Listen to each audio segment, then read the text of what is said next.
Elpis. If you played Borderlands the pre-sequel, that name might ring a bell. It's the moon that orbits Pandora, a place filled with low-gravity shootouts, oxygen tanks, and a young handsome Jack climbing the corporate ladder. But Elpis isn't just some nostalgic detour in the Borderlands universe. In Borderlands 4, it plays a pivotal role, not just as a location, but a cosmic catalyst that sparks a planetary rebellion, and it exposes a long-hidden world that sets the stage for a brand new war. We're diving into everything you need to know about Elpis before Borderlands 4 arrives. The impact, the mystery, and how one moon might have changed the galaxy forever. Elpis was first introduced in Borderlands the pre-sequel, where it served as the game's primary setting. It's a low-atmosphere moon orbiting Pandora, dotted with scattered settlements, mining operations, and bizarre alien life. Lore-wise, Elpis was the home of the Lost Legion, a military force once led by Colonel Zarpedon. It's also where we watch Jack transform from ambitious Hyperion employee to the full-blown villain we meet in Borderlands 2. So yeah, this moon has seen some things. But after the pre-sequel, Elpis sort of faded into the background. It got a few mentions, but no major appearances in Borderlands 3, until the very end. So let's talk about that moment.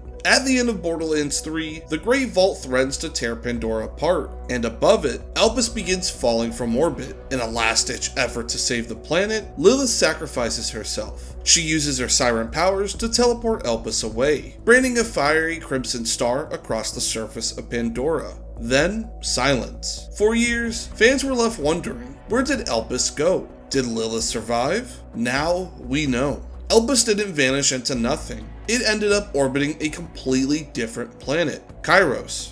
Kairos is the central setting of Borderlands 4, a hidden world veiled from the rest of the galaxy for thousands of years. Protected by a mysterious energy field, Kairos remained untouched by corporate colonization, vault hunters, or war. But Lilith's intervention shattered that veil. When she teleported Elpis to this distant world, it disrupted the planetary shield and exposed Kairos to the rest of the galaxy. Now, it's a world on the brink torn between rebellion, control, and chaos. And at the center of all of it is the Timekeeper, a mysterious figure who rules Kairos through fear and control.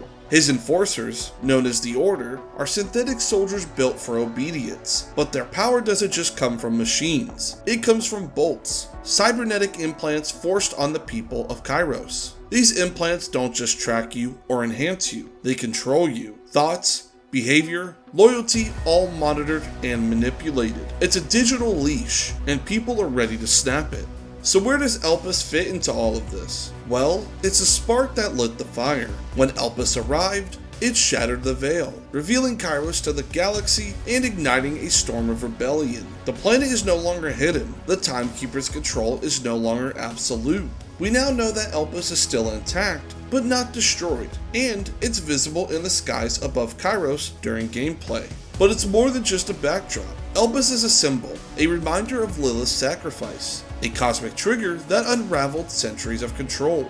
And now, everyone on Kairos is reacting to it, from desperate survivors to rising warlords. With the veil gone, the people of Kairos are waking up and choosing sides. Here's a quick breakdown of the major factions you need to know. We have the Timekeeper. He's the architect of the planet's authoritarian regime. Through bolts and the Order, he keeps the population under strict control, turning citizens into obedient tools. But with the veil shattered, his grip is slipping. The Order, synthetic enforcers who act as judge, jury, and executioner. They don't question orders, they exist to preserve control and eliminate what they call chaos. Cold, calculated, and deadly. Then there's the Outbounders. Stranded settlers from a failed expedition. They crash landed on Kairos and were cut off from the rest of the galaxy by the veil. Over generations, they become hardened survivors and scavengers who know the land better than anyone. And then we have the Augurs, descendants of the first miners and scientists sent to Kairos long ago. They were the first to encounter the Timekeeper's control and the first to resist it. Their legacy is deeply tied to the secrets of the planet.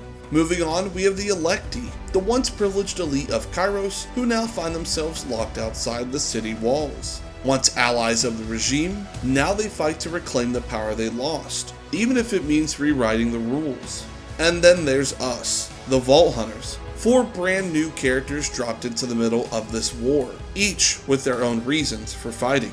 Now for the big question. We know Lilith survived long enough to teleport Elpis, and we know she disappeared in the process. But what happened after that? Borderlands 4 introduces a group known as the Crimson Resistance, a movement fighting against the Timekeeper's regime. They've adopted Lilith's Crimson Star as their symbol, and they believe she's still alive, somewhere. Whether that's true or not, we'll have to play to find out. But her influence is everywhere, from the sky to the front lines. Elpis isn't just a moon anymore. It's a weapon, a mystery, a warning. Its arrival on Kairos changed everything, not just for the planet, but for the entire Borderlands universe. The veil is gone, the war has begun, and the Vault Hunters are caught right in the middle of a planet that's tearing itself apart. Borderlands 4 isn't just continuing the story, it's reshaping it, and Elpis is at the heart of it all.